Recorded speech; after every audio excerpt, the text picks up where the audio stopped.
Então, bom dia. A Cor do Dinheiro do dia 4 de agosto do ano da graça de 2020. O meu nome é Camilo Lourenço e, sem mais delongas, vamos lá à edição de hoje, que, como quase sempre, começa com o período antes da ordem do dia. O que é que eu tenho para si hoje? Olha, tanta coisa. Vamos ver se consigo até, inclusive, matar alguns dos assuntos de que eu falei aqui ontem.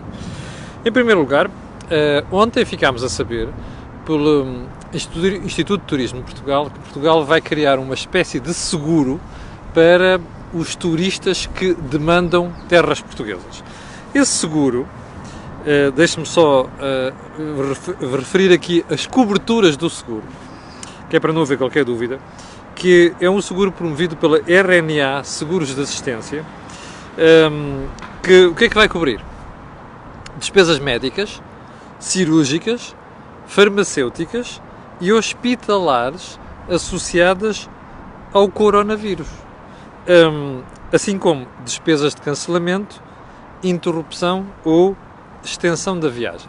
Bem, a ideia é boa, a questão é ela ter aparecido agora apenas, ou seja, depois de termos tido tantos cancelamentos por parte de quem vem de fora. Mas é preciso não olhar para isto como uma panaceia salvadora do problema do turismo, e até que vamos voltar a falar sobre isto mais à frente. Porquê? Porque não é por causa de apenas de um seguro que as pessoas vão passar a demandar Portugal.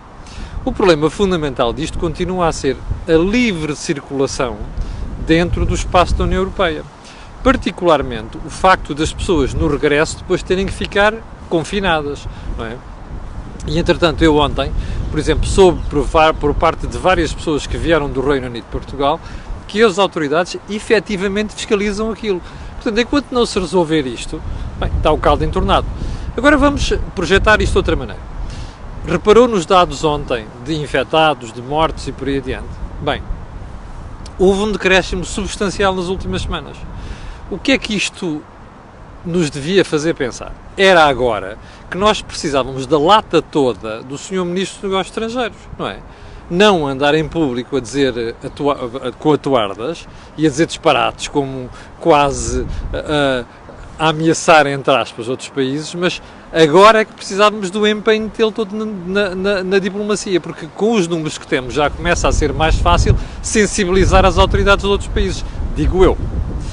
Ponto seguinte, ainda no período de ordem do dia, deixe-me só ir aqui para não falhar, a abdicação do rei Juan Carlos. Recorde-se, isto não é assunto da Cor do Dinheiro, mas tem implicações. E recorda-se, falámos isto aqui há umas semanas a propósito da péssima situação em que se encontra a monarquia espanhola.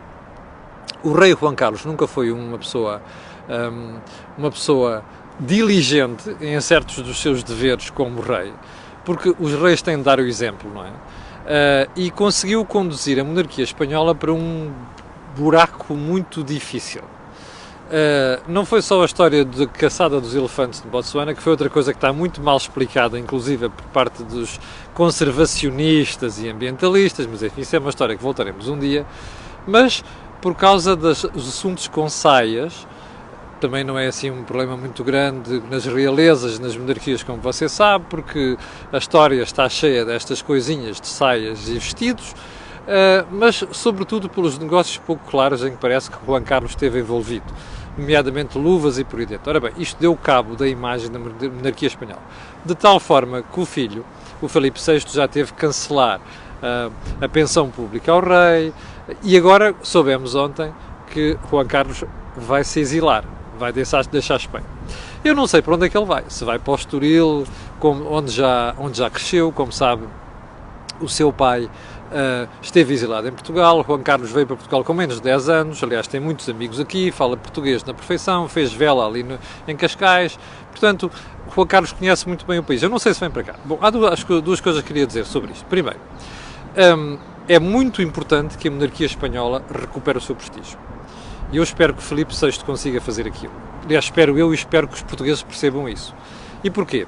Porque não é bom, com a agitação que Espanha vive, as autonomias, e também a maluquice da extrema-esquerda, e a maluquice de uma parte da extrema-direita, com estas fraturas na sociedade, termos mais um problema em Espanha, nomeadamente com a monarquia.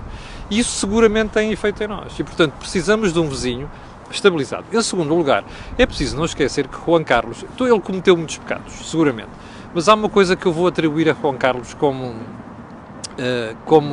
aquilo que me leva, entre aspas, a desculpar muita coisa que fez, que é, ele foi um ator, o principal da transição espanhola, da ditadura franquista para a democracia. Eu recordo às pessoas que o general Franco, que dirigiu a Espanha até 1975, desde a Guerra Civil em 1936, o general Franco foi o protagonista de uma ditadura sanguinária, muito mais grave do que a portuguesa, e deixou fraturas em toda a Espanha. E Juan Carlos foi a pessoa que conseguiu criar algum cimento que uniu aquelas autonomias, todas aquelas regiões que são muito diferentes umas das outras. E, portanto, o rei Juan Carlos merece o nosso crédito e merece o nosso carinho por ter conseguido isso. Vamos ver como é que isto vai terminar, sendo certo que o ponto principal desta brincadeira é garantir que ele vai conseguir, aliás, que o filho, Filipe VI, vai conseguir manter o prestígio e aquilo que é a espécie de unidade que a coroa espanhola representa. Ponto seguinte, o turismo já começou a recuperar. Os dados de junho mostram uma recuperação de facto, mas há aqui 2 pontos que convém alertar. O primeiro, não é um turismo motivado essencialmente por estrangeiros. É verdade, ainda ontem eu percebi-me disso em Lisboa, continua a sentir-se, ou melhor, começa a ver-se estrangeiros por aí, mas são exceções, são pessoas que não têm problemas com chegar aos países respectivos depois de ficar 15 dias em quarentena e coisas deste género. Não é propriamente a melhor solução e nem devemos andar aqui aos pulos por causa disso. O turismo está a recuperar essencialmente por efeito interno, turismo portugueses. Ora, isto chega para resolver o problema? Não. E é bom reter isto, até porque há uma boa parte de portugueses que está a fugir daquelas grandes unidades hoteleiras, onde há uma grande concentração de pessoas, vai procurando coisas mais isoladas, mais limitadas, onde há limite, onde se consegue colocar algum limite à história dos contágios e por aí adiante. Portanto, nada de jumping for joy, mas uma coisa é certa. Esta recuperação, e é bom que a gente ponha isto na cabeça, mesmo que haja corredores aéreos abertos a partir de agora, esta recuperação vai ser muito lenta e nós vamos passar uma situação muito difícil no setor. Eu estou curioso para ver qual é que vai ser a solução que o Governo vai encontrar para apoiar estas empresas do setor. Ponto seguinte, as vendas de automóveis continuam em queda e eu suspeito que vão continuar em queda. Eu vou deixar este assunto para outro dia, mas queria só deixar aqui um ponto. A malta do setor automóvel, que tem um poder muito grande e reivindica tudo e mais uma coisa em momentos que não deve reivindicar, nesta altura é que devia estar unida. E eu noto que as marcas estão muito divididas em relação a esta matéria. Não é bom, até porque noutros países os governos estão a montar esquemas para proteção, para ajudar o setor. Convinha que a malta em Portugal se unisse e pensasse em planos realistas para pedir ao governo em termos de apoios, porque o setor tem um peso muito grande no emprego. Não era muito bom que empresas fechassem neste setor. Ponto seguinte. Como eu disse, voltarei ao assunto.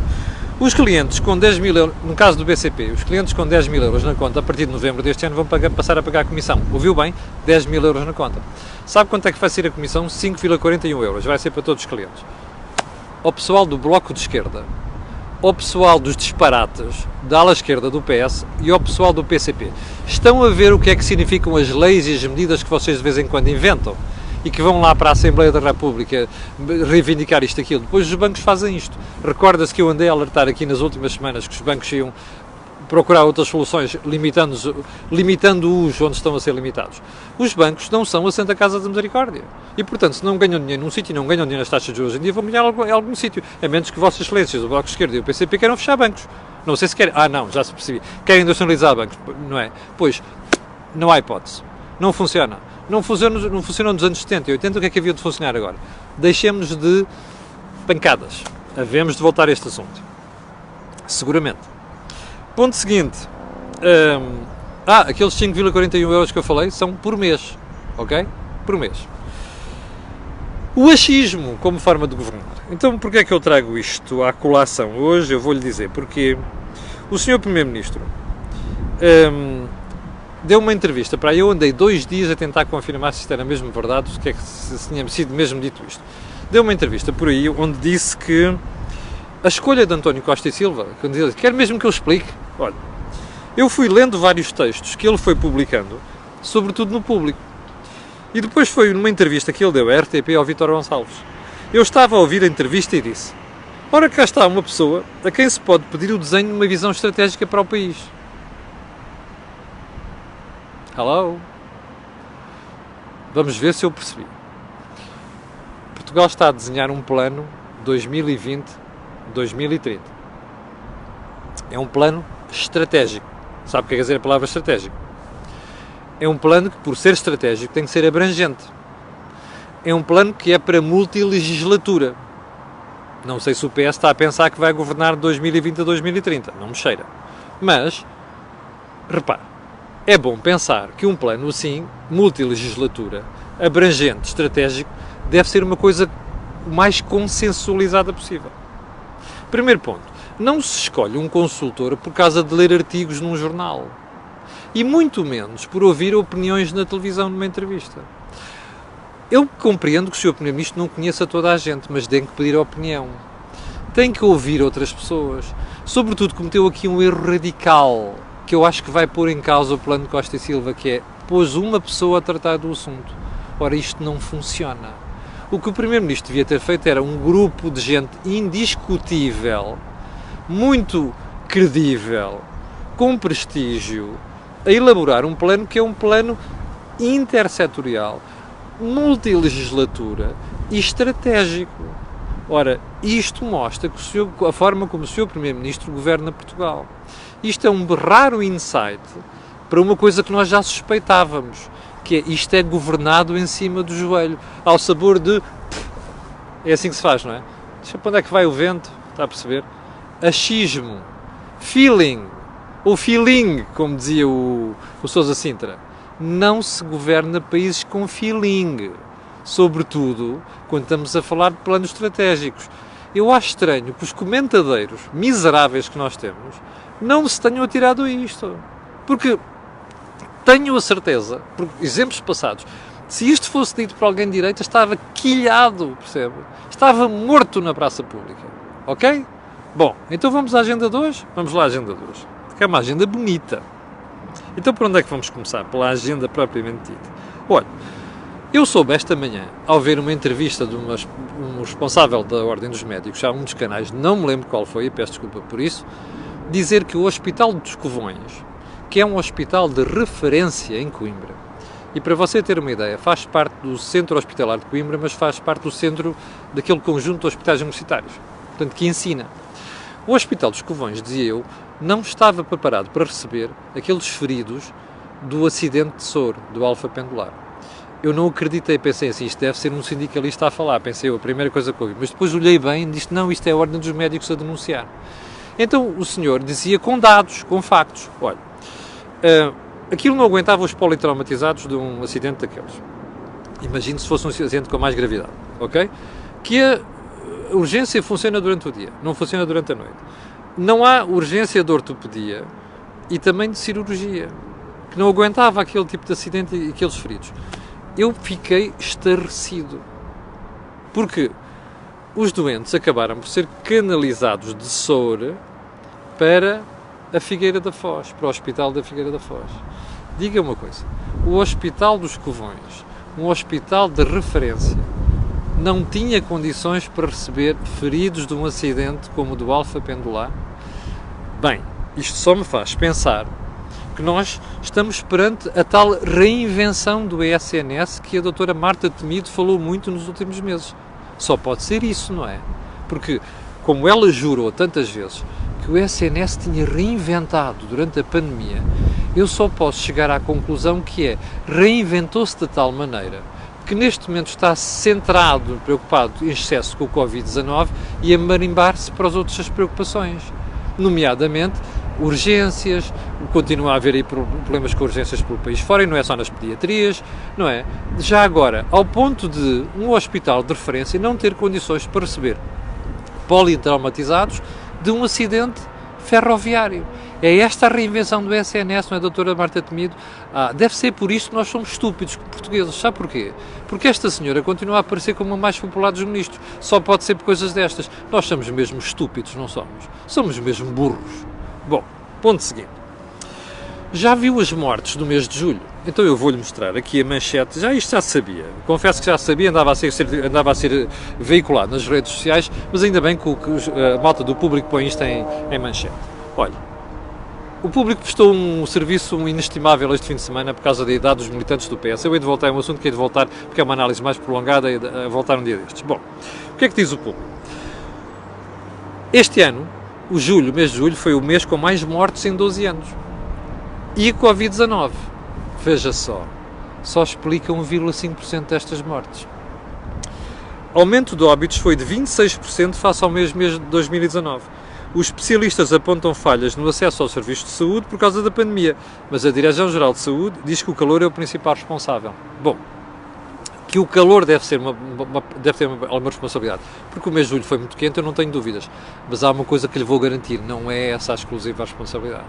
O que estamos aqui a falar é que nós criámos um sistema nos últimos meses em que foi tudo para o Covid-19 e marimbámos-nos para o resto. Doentes com outros problemas, que não vão à urgência, não vão às consultas, não têm consultas, não é? Por isso daí é o crescimento dos seguros privados de saúde e o fluxo aos hospitais privados. Bom, é este que você tem. Você tem um descuido na saúde. Volto a dizer, nós somos muito estúpidos, não somos. Porque a Ministra e o Governo que são responsáveis por isto são governos... O Governo está à beira da maioria absoluta e a Ministra é a mais popular do Governo. Deve ser isto que explica. Há uma coisa que vale a pena ver. É que era bom que os mídias não saíssem em cima disso. Não saíssem de cima disto. Porque isto é uma irresponsabilidade tremenda. Percebe? Se nós tivermos um problema em Portugal neste momento, por alguma razão qualquer, nós não estamos preparados para enfrentar a situação. Estamos excessivamente preocupados com o Covid-19. Não é? Bom, ponto seguinte. Vamos voltar ao acidente do Alfa Pendular. A Infraestruturas de Portugal, ontem eu ouvi uma conferência de imprensa com vários responsáveis, inclusive o seu presidente, António Lourenço, em que fiquei estarrecido ao ouvir aquelas explicações. Olha, entre elas, que a segurança dos comboios não foi afetada pelo investimento em soluções de segurança.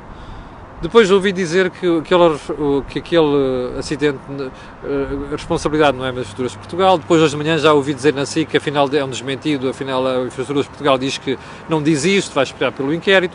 Mas há uma coisa que eu ouvi uma senhora e ouvi vários responsáveis a dizer assim, bom, estava sinal vermelho, os dois maquinistas furaram aquilo e não deviam ter furado.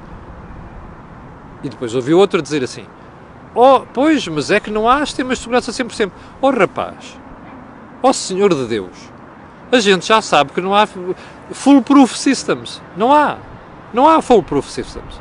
Ou seja, não há sistemas à prova de segurança a 100%. Mas precisamente por isso é que nós encontramos soluções de aquilo que se diz em informática RAID, não é? Que é cobrir, ou seja, substituir com várias camadas de proteção aquilo que pode ser um erro. Este é que é o problema. E isto é que a Infraestruturas de Portugal tem de garantir. Eu não quero responsáveis a virem dizer assim, não, o problema é aquele, pois a gente sabe que o problema foi aquele. Quer dizer, nós suspeitamos, não há certezas sobre isto, e Deus tenha em santa paz os dois homens que morreram. Bom, mas precisamente porque aqueles dois homens cometem erros, e todos nós cometemos erros, é que há sistemas de double checking, não é?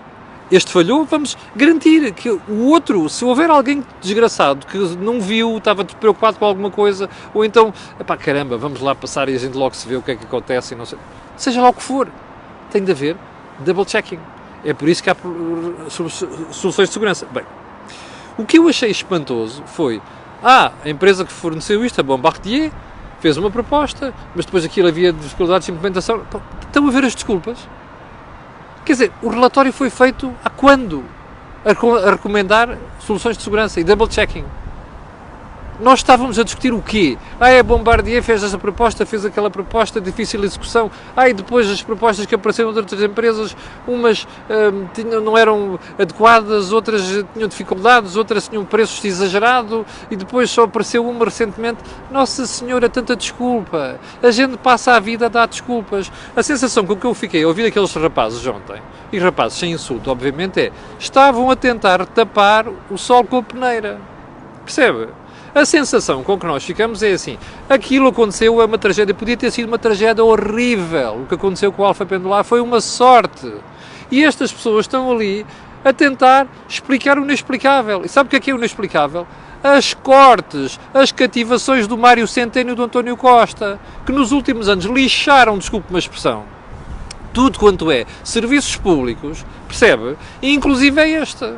E agora andam com esta treta. Eu vou-lhe só fazer esta pergunta. Imagine que a Infraestruturas de Portugal é uma empresa privada. Você acha que a Catarina estava calada hoje em dia? Acha que o Jerónimo estava calado? Acha que o PS estava calado? Acha que o Primeiro-Ministro estava calado? Não, já estavam a falar em nacionalizar a empresa. Percebe? Ora bem, uma empresa daquelas, percebe? Que que tem estes erros aqui, que isto são erros de explicação.